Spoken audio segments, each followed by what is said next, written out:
여러분 안녕하십니까. 오늘은 8월 21일 수요일입니다.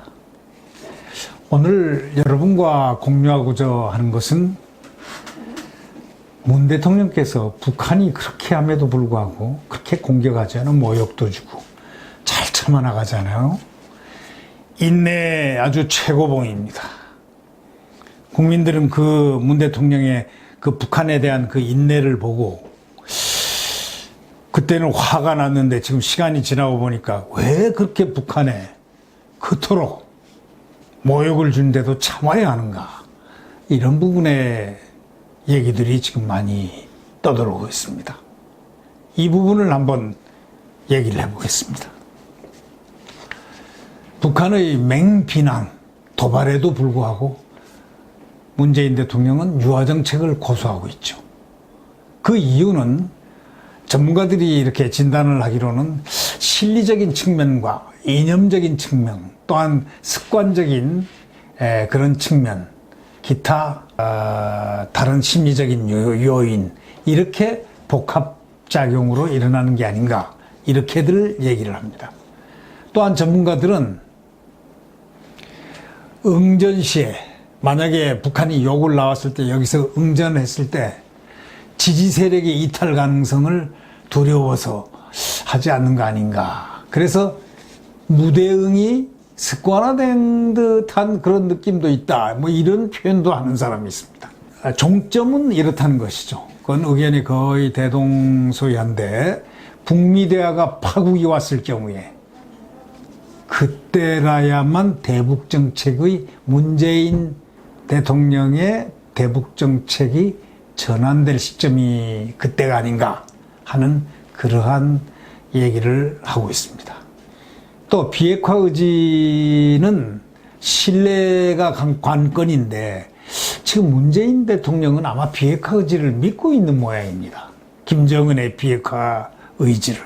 이렇게 미사일이 도발되는데도 이렇게 믿을 수 있다는 그것은 참 놀라운 믿음 같습니다.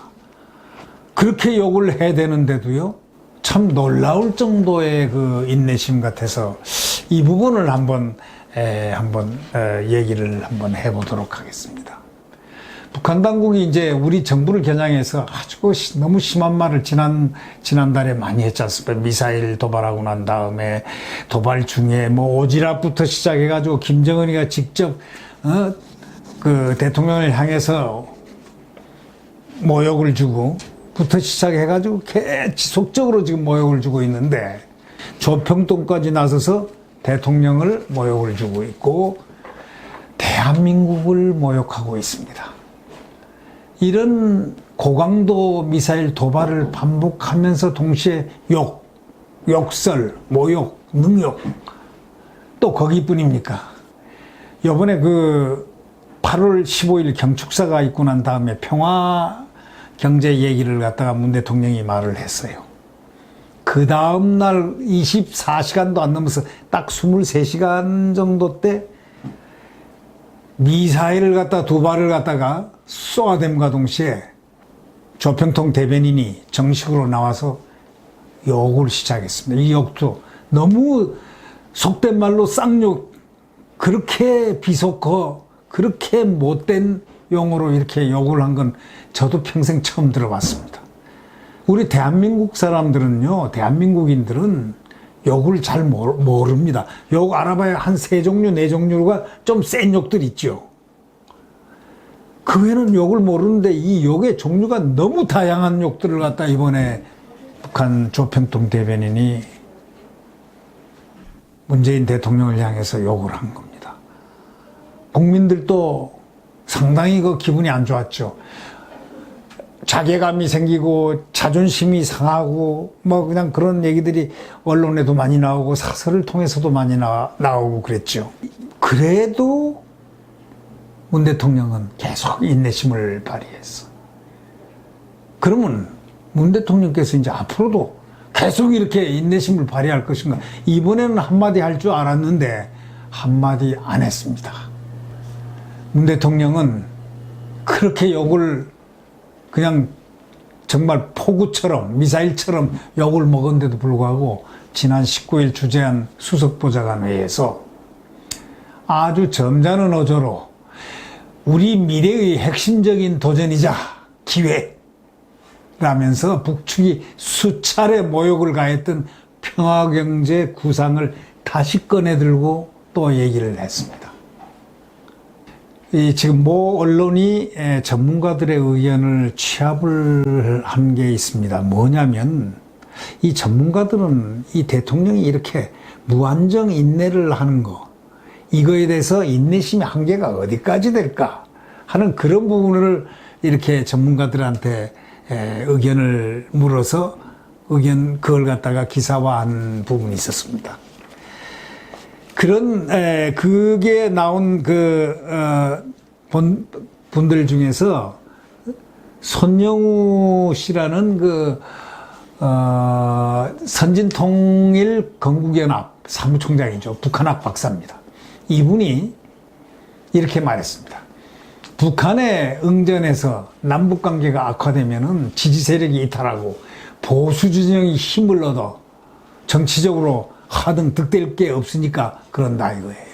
그런 계산이 깔려 있을 것이라고 그렇게 평가를 했습니다. 그래서 앞으로도 북한 이슈를 전국을 헤쳐나가는 카드로 활용하려는 그런 셈법이다. 셈법이 있는 듯하다. 이거 참 내용 복잡한 내용입니다. 북한학 박사 이 손 박사는 북한에 응전을 해서 만약에 여기서 딱 뱉으면은 남북관계가 이제 끝이 되지 않습니까? 악화되면 자기를 지지했던 세력들이 전부 이탈하고 거꾸로 이 보수진영 자유우파가 힘을 얻는 등 정치적으로 자기는 몰릴 것 같다는 그런 계산이 깔려 있기 때문에 또 욕심은 앞으로 총선이라든가 이런 이런 선거에서 북한 이슈로 전국을 헤쳐나가는 카드로 활용하는 그런 계산이 깔려 있기 때문에 그런 듯하다 이렇게 관측을 했습니다. 근데 이건 대통령으로서 참 이런 부분은 저는 좋은 이분 손 박사의 의견이라면은 대통령으로서 상당히 좋지 않은 셈법이라고 저는 생각합니다. 만약에 이분의 말이 예를 들면 북한에 응전해가지고 남북관계가 악화되면 지지 세력이 이탈하고, 아니 지지 세력이 이탈한다고 할 말을 못합니까? 그리고 보수진영이 힘을 얻는 등 정치적으로 득될 것 없다? 아니 보수진영이 힘 얻는다고 계속 굴종적 이런 인내를 해야 되는 것입니까? 그 말이 안 되잖아요.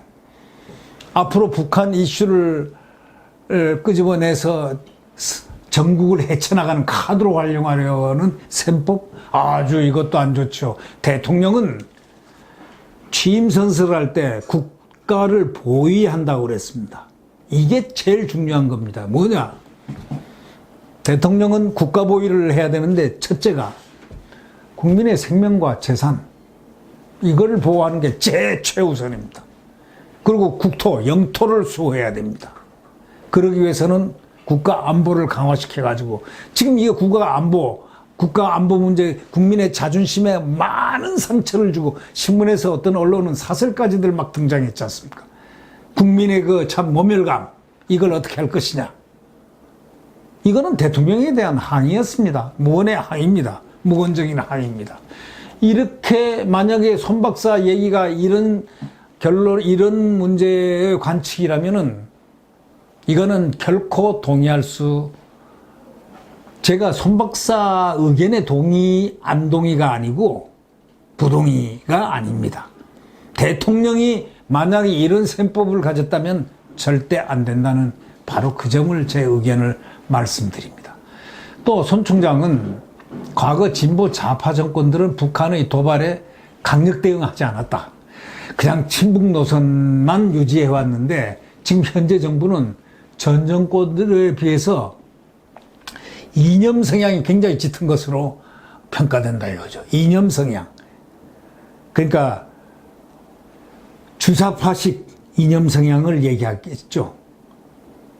주사파형 이념 그 부분이 짙다는 그런 얘기 아니겠습니까? 북한의 주체사상적인 그런데 이념이 강한, 예를 들면 임종석 비서실장이 옛날 전대협을 했는데 그분은 주사파에 거의 대부다시피 주사파에서 상당히 그걸 많이 했는데 그런 분들을 갖다가 그 당시 운동권들이 그런 경향이 있는 거 아니냐 이렇게 말했는데 그런 이념적 성향이 짙은 것으로 평가되는 만큼 북한의 쓴소리를 하기는 상당히 어려울 거다, 쉽지 않을 거다 이렇게 말했습니다. 그래서 그 흔히 이런 얘기 있지 않습니까? 친북 발언을 자주 하는 어떤 신부나 어떤 목사나 거기 갔다 온 사람들을 갖다가 이렇게 얘기하지 않습니까? 말을 못하고 계속 칭찬만 하고 욕을 하고 뭐 이래도 그냥 가만히 있어야 되고 저 어디 가서 약점 잡히고 온 거 아니야? 이런 얘기들을 흔히 농담, 반농담, 반진담으로 얘기하는 경우들이 많지 않습니까? 한번 그것을 상정해 볼 필요가 있는 겁니까? 그리고 또 전성훈 전 통일연구원장이라는 분은 문 대통령이 대북 정책에 대한 그 관성력을 줄이지 못하고 있다. 관성, 습관적으로 이렇게 하는 그 관성력을 줄이지 못하고 있다고 설명을 했습니다. 지난해 그러니까 예를 들면 평창 올림픽 개최 후에 남북 관계가 아주 급진전을 보였지 않습니까? 그때 한반도 상황을 바꾸겠다는 어떤 정치적 구상의 속도가 많이 붙어 있었습니다. 그 문재인 대통령에게는 문재인 대통령이 취임사에선가 어디선가 새로운 나라, 가보지 못한 나라, 그런 경험해보지 못한 나라를 갖다가 새로운 무엇을 만들겠다는 얘기를 자주 했거든요. 그래서 아마 이런 말이 나온 건지 모르겠는데요. 이분은 전 원장은 그런 비슷한 얘기 뉘앙스를 보입니다. 남북관계가 급진전을 보이면서 한반도 상황을 바꾸겠다는 어떤 정치적 구상에 속도가 붙었고 현 시점에서 제동을 걸기가 쉽지 않은 것이 아닌가 하고 이렇게 얘기를 했습니다. 이어서 그 전 전 원장은 뭐라고 또 했냐면 정치인은 본인의 구상을 계속 추진하고 싶은 그런 관성, 습관적인 이렇게 가려하는 그런 관성이 있다고 그랬습니다.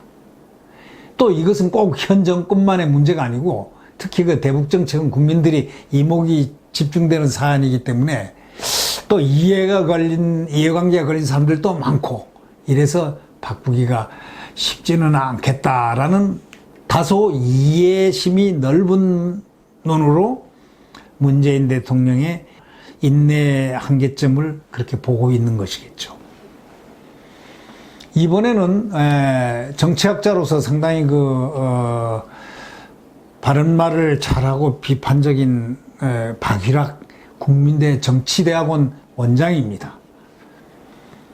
이분이 말이죠, 말을 했는데 참 이분 말이 상당히 어쩐지 상당히 한번 음미해 볼 그런 가치가 상당히 높은 것 같습니다.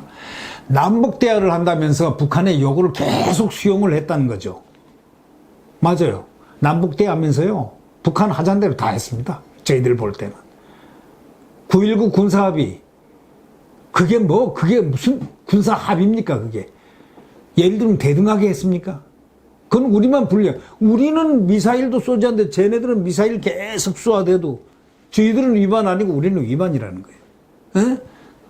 그러니까 남북대화를 한다면서 북한의 요구를 계속 수용하더니 암묵적인 부지불식하니까 암묵적인 상하관계가 형성됐다고 지적했습니다. 그가 참 놀라운 말입니다. 어쨌든 북한을 불편하게 해서는 안 된다는 것이 일종의 습관, 원칙으로 문 대통령의 자리 잡은 모양이라고 비판했습니다. 상당히 중요한 얘기죠. 그러면서 인간관계에서 처음에는 상대방의 기세에 눌리면은 굴종되는 경우가 많지 않습니까? 보통들. 이렇게 눌린다고 그러죠. 기세라든가 위세에 딱 처음 만났을 때 잘못 눌리면 그 다음도 계속 눌린다고 그러잖아요. 그래서 이는 정치랑 외교에서도 비슷하게 적용되는 문제이기 때문에 그런 거 아닌가. 다시 말하자면 기세에 눌리고 굴종되는 경우가 있는데 이런 상황이 아닌가. 이런 문제를 그렇게 생각한다고 그렇게 말을 했습니다. 또 이렇게 이어서 이렇게 얘기했습니다. 정부는 한반도 평화 번영을 위해서 일단 참자고 말은 하죠. 한반도의 앞으로 평화 경제와 평화 번영을 위해서 일단 참자고 이렇게 말은 하지만 현재 굴종적인 행동을 합리화하기 위한 핑계일 뿐이다. 이렇게 말하면서 지금 문재인 대통령은 전략적인 판단과 원칙이 깔려 있는 것 같지는 않다 하고 매우 비판을 했습니다. 맹렬하게 비판했습니다. 네, 저는 박일학 국민대 정치대학원장의 견해에 100% 동의하는 그런 느낌을 표하지 않을 수가 없습니다.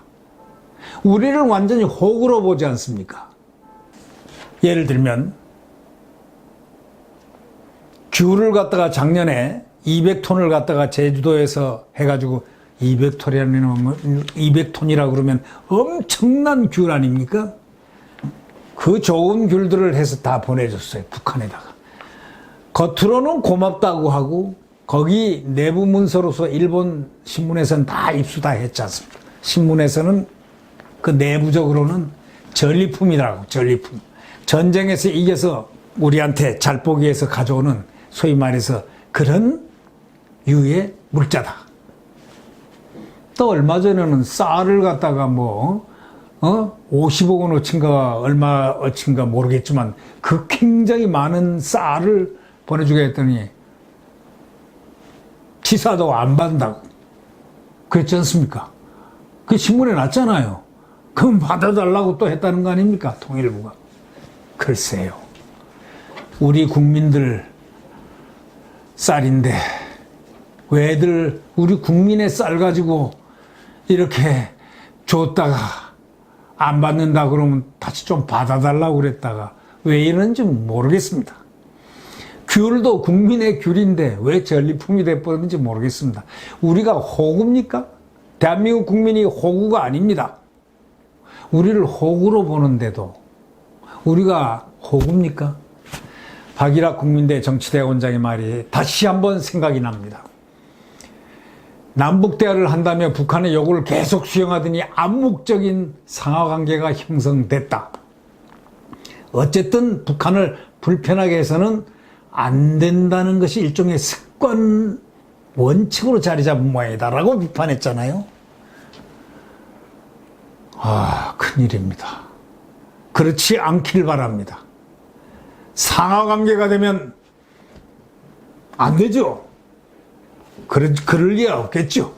만약에 박일학 교수의 말씀대로 그런 암묵적인 상하관계가 형성이 됐다면 내가 김정은이 꼬붕입니까? 대한민국 걱정입니다. 그러나 한번 이 글을 이 내용을 한번 음미를 하면서 우리 대통령의 현명한 강력한 대응을 한번 기대해 봅니다. 감사합니다. 구독 버튼을 눌러주시고 좋아요를 눌러주시면 대단히 감사하겠습니다. 이상입니다.